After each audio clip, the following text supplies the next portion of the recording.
What up, YouTube? YouTube.com/RobinBlack. What's going on? These are my friends on Periscope, right over here. And yeah, this is our private YouTube channel. This is Budo MMA. That's where we are. If you do watch much, we are often at, we're all over the place, but we're often at Play Dead Studios. That has some construction going on. There's a record store also going in there. So I don't know how much or as much we're going to be around there, but Stu's family will be there a fair bit. But Budo MMA is an MMA gym, super killer. I'll take you on a tour of it on another day. Incidentally, Black Friday's coming up this weekend. I'm going to be hanging around here, and I think they have like 50% off all gym memberships. So if you're like one of these people who, and we're going to talk about Bisping Gastelum, by the way. If you're one of these people who's like, I'm going to start like jiu-jitsu sometime, it's half off all memberships Friday. Come down here. I'll probably be hanging around. I feel a little bit like I'm going to sell a car.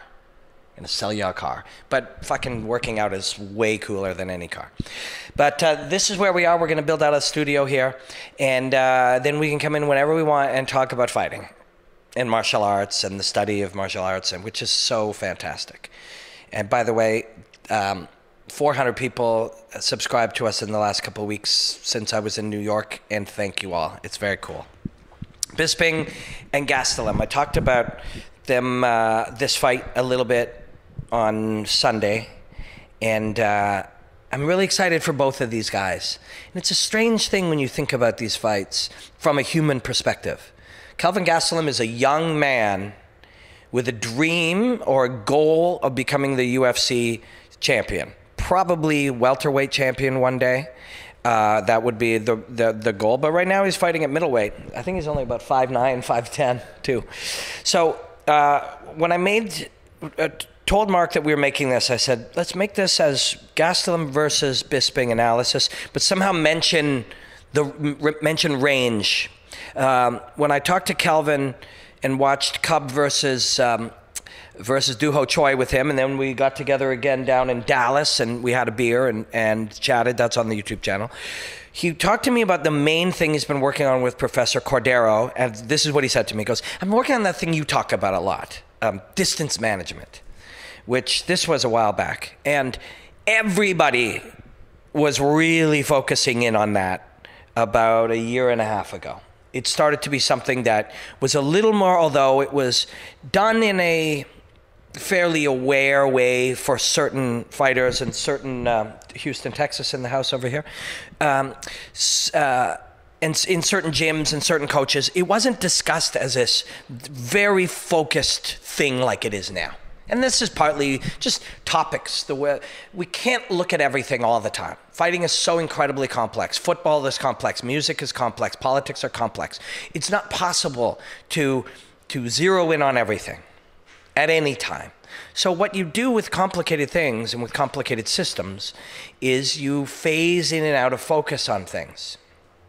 So for a while, everybody's focusing on pressure. How do we work pressure? How do we get guys backing up? Then since that's working, some people start thinking, how do we counter that? How do we make them pay for that? And suddenly people start really developing the ability, or redeveloping or improving the ability to do damage while backing up. You know, of course, McGregor, Aldo is sort of the pinnacle moment of that. Holly Holm trained that. If you watch her fights, I did a breakdown. I did a couple of long ones, but the UFC ended up using the short version, which was fun and punchy, and I was proud. That was my first breakdown for Dana. But the long versions looked at the fact that Holly Holm, in all of her fights leading up to Ronda, the entire game was Matador. Deal with the bull you don't deal with a bull by fucking running at a bull and ramming him. You deal with a bull by making him miss and then slowly stabbing him. And for some people, I'm talking about some horrific shit, but it is a tradition and a ritual thing. And you make them miss, and then you hit them, and you penalize them for coming forward. You draw them into space. And when Holly was doing that, the reason... I'm sorry, I'm getting off topic, Bisping Gastelum, but I promise you I will get back. I also promise you this will be under 30 minutes because this camera does 30 minutes, but it's a beautiful camera. Is that at the time, nobody was wrong that that Ronda, what am I, Brazilian now? that Ronda was dominant and brilliant and great and amazing and this incredible talent and vicious and unstoppable. That's all true.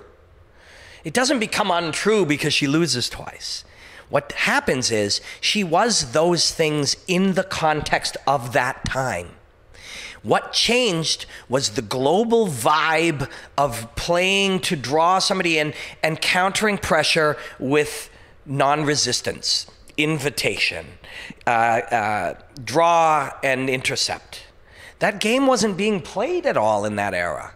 Two big, I'm going to put this down here for a second, two big, muscular, powerful guys rammed into each other until one of them went out. People loved it. It was fun.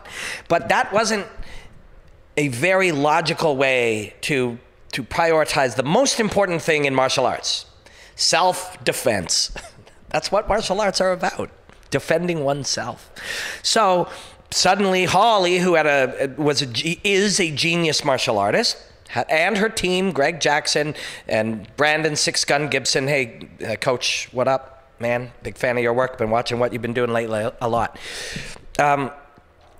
They and the rest of her team, of course, Wink, he's been her longtime coach, right? The dude's worked with her since she was a little Holly.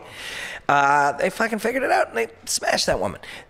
Stephen Thompson started mastering this game, drawing people in and taking them out. Connor, now, so for moments, then people look and go, this is the game, this is the secret to fighting, this is everything. And in those moments it is. But then it just gets folded into your knowledge and your sensitivity to fighting. So it was something Kelvin really focused in on a year and a half ago. And I fucking forget this Army guy's name all the time. Tim Kennedy. No disrespect. I have a terrible thing with names. I don't know why. Tim Kennedy is a brilliant fighter and a motherfucking tough dude. Side note, I went to talk to Bisping. The first time I think I ever spoke to him was in the airport in Montreal. And man, was he mad about Tim Kennedy holding him down for that fight. He was mad still. The next day. These guys take it hard, man. I've never cried as hard as when I epically lost and failed. Oh, fuck, it's painful. And my wife I was on the phone with her. My wife broke down crying because she could hear the true pain in my fucking voice. And this was just a little fight and some little thing. It's nothing like what these guys go through. Nothing. My little experience gives me an insight into it. It's nothing like what they deal with. So Mike is fucking mad. and that's how he expressed it. And I'm sure he was sad, and I'm sure he was upset, and I'm sure he felt that pain, but he had turned it into anger that day. And then Kelvin goes and fights Tim Kennedy, and he fucking puts on a masterclass of what we're talking about right now, the game of manipulating the space between you. And and the first time I ever spoke about it in a breakdown was Conor McGregor, when I was looking at his game. Manage the range, use the flim-flam to keep you outside on range, and then draw you in and hit you with his left hand. It was a simple game. What was happening when you saw him doing that, Stephen Thompson doing that, Holly doing that, is they were taking something that other people weren't really zoning in on. They were just feeling it. Oh, I'm in a range. They know that elbowing somebody is at a different point but they're not zeroing in on it. They're not cataloging their movements based on where they take place, where they're safe and you're unsafe, and then manipulating that, playing games of manipulating it. And now they do it. So it was a little easier for Kelvin to do that to Tim Kennedy, because Tim Kennedy just fucking it was a little weird to him. He should be able to just smash through this kid, but this kid's not there now. And Tim's chin is out at reach. Kelvin pops back in and lands on it, and then he's out again. If you watch rounds 2 and 3, it's fucking beautiful how Kelvin manipulates Tim Kennedy's in space, in range, in the open field. Fucking amazing. And yes, that is a part, and of course, I'm talking about Holly Holm and fucking Stephen Thompson and Conor McGregor. Anderson Silva was doing this game, focusing in on this game. And so, and of course, Forrest, my boy, a fucking awesome cat, by the way, Forrest Griffin. Best guy you're ever going to meet. And to watch him evolve as a guy, I'm all over the place today, by the way. I don't know if it's the coffee or I'm just having a great day. I don't know. To watch Forrest evolve into a true mind of exercise physiology and all this kind of stuff is very, very cool to see that. Inspiring. Just check it out. Go see what Forrest is working on, and then think back to dude was a cop one day. He was a kind of a funny, reckless fighter at one time. He was the fucking world champion at one time. Now he's becoming a global expert in exercise physiology and developing strength and conditioning, weight and all this weight management, all this kind of shit. It's very inspiring. But so Kelvin did that to Tim Kennedy. Tim Kennedy actually, to be honest, did a form of that to Mike. So, and I know it feels different, which is why sometimes when I'm looking at the discussion of on the feet or on the mat, it doesn't matter. Kelvin playing games out with too much space for Tim Kennedy to fall into the space and Kelvin to manipulate the space and pop in. Kennedy on Bisping is just removing all space. It's the exact same thing. It's just in reverse. It's the same principle.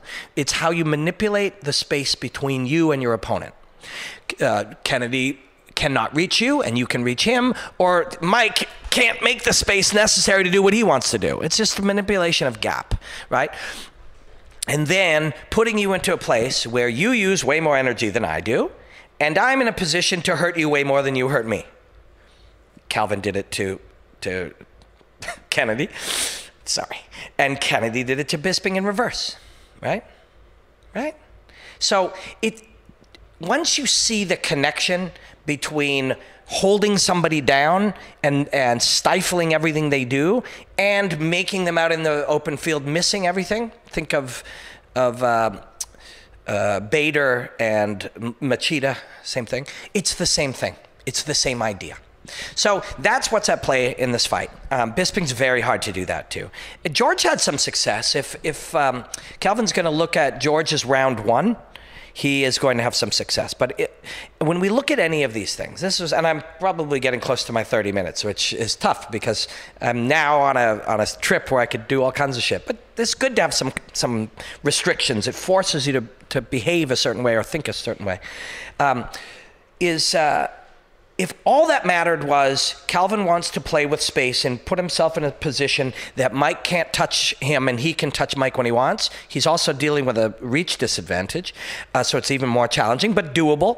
It is accomplishable feat, especially if you specialize in that skill, which he has been. Here's the other issue. Nothing is ever one thing. So nothing is ever one thing. They're all interconnected. Kelvin's ability to do that to Kennedy got better as the fight went on. Why was that? Tim Kennedy got slower. Tim Kennedy wore out. The constant reaching and stretching. When you throw a punch and you hit somebody and retract it, that requires a certain amount of energy. When you throw a punch and you miss, you're now exerting all this way. It's no impact, and you're drawing back as even further. Just the distance alone, it's tougher. Never mind the reaching and the never connecting and all of those things. It's fatiguing. But in this fight, Mike doesn't slow down. Okay, so he probably does, but not in any measurable way, right? And not only does he have an incredible ability to push himself, he has the psychological ability to detect that he is having a tougher time and express all the same. He also has the ability to just be like, no fucking way I'm letting this guy see even if he is tired. There's 3 and 4 prongs of why Mike is in such great shape in round 4 and round 5, round 3, at the end of a round. All of those things are different, by the way. We will go into this thing we call cardio, mistakenly call cardio, another day. But it is many things. What it requires to be full of energy in the minute 4.5 of round 2 is not the same demands on your energy systems as what it is to be starting round 5 well. They're different. The recovery is a part of things. How you manage energy is a part of things. How your maximum capacity, how you control your own expression of energy. They're all different things. Mike's a fucking master of all of them. So here's the fascinating thing for me of this fight is if I'm Michael Bisping, I'm like, oh yeah, fuck, this kid's really good. So is everybody else I fought. Mike has to go in with the undying belief that this fight will get easier as it goes longer. Now, if that's untrue, it can be made true because you believe it's true. Do you know what I mean? Perspective is power, right? If you, who is the interim middleweight champion. Robert Whittaker. For Academy Award winning fighter Forrest Whitaker. That motherfucker got the shit kicked out of him for 2 or 3 rounds with a blown out leg. And then the fight got better. Now, how and why are many things, including the other guy is like a big powerhouse who expresses everything explosively. He's like a sprinting type athlete, and he will fatigue. That's part of it. The other part is eventually he's like, I don't give a fuck. Who cares? I'm in it now. I can make myself do this. That's a part of it too. He got better. It's not just the other guy fatigued. Go watch the fight. It's an incredible fight. Incredible fucking fight. Incredible. I'm going to go home directly from this and watch that fight again. And part of that was his own belief of self. That's what Bisping has.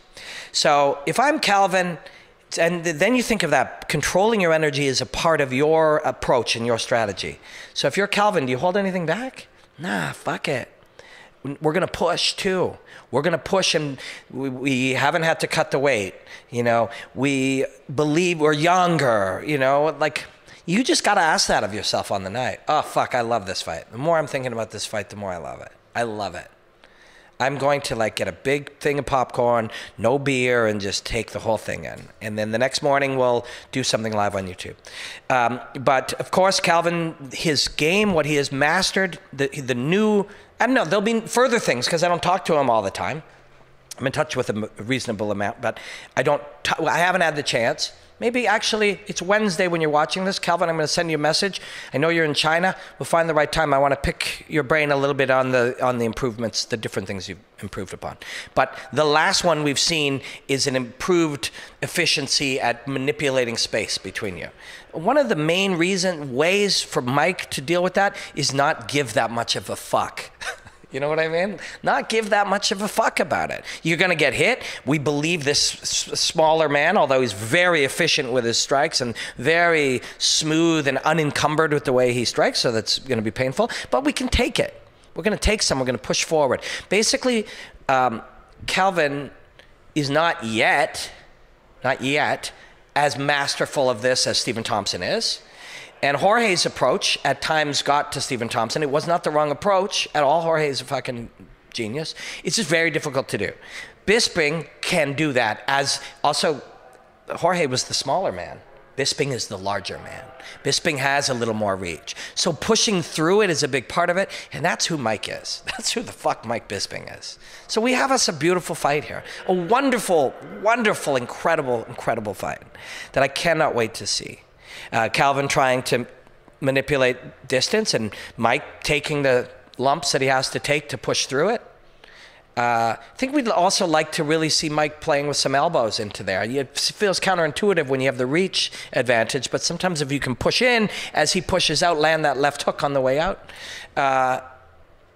It's a tough one. It's like Michael Bisping's one of my I appreciate the man and the fighter more than 99.99% of fight fans. I do. I know I do. And not everybody yet appreciates him, although we're seeing a lot more of that happen now near the end of his career. But Kelvin's also one of my true favorites. It was like when Mike fought George. I'm not cheering for anybody.